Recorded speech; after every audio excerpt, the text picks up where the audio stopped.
Chapter 11 of Jane Eyre starts with Jane speaking directly to the reader. A new chapter in a novel is something like a new scene in a play, and when I draw up the curtain this time, reader, you must fancy you see a room in the George Inn at Millcote. Jane's driver, however, is late picking her up from the station. When she arrives at Thornfield in the nighttime, Mrs. Fairfax gives her a warm welcome. Although she could not see much of the outside of the house, she finds the interior cozy.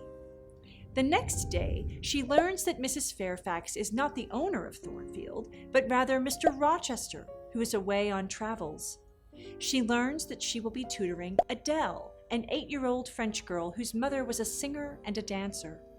Following lessons, Mrs. Fairfax gives Jane a tour of the manor house, from the richly decorated first-floor rooms to the dark and low, old-fashioned third-floor rooms.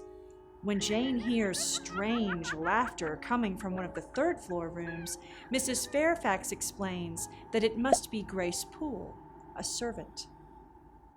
Jane's arrival at Thornfield contrasts with her first day at Lowood. Here, the house and grounds are pleasant, and everyone treats her kindly and with respect. Her gratitude and humility of the situation reinforce the idea that she has matured in 8 years. The third floor, however, introduces a gothic element to the novel, mysterious.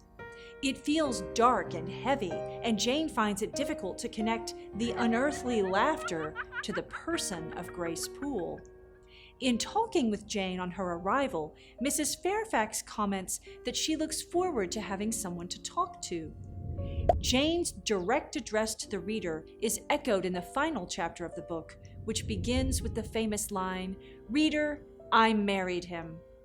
Jane rarely directly addresses the reader, and by doing so, underscores the significance of her passage into a new life.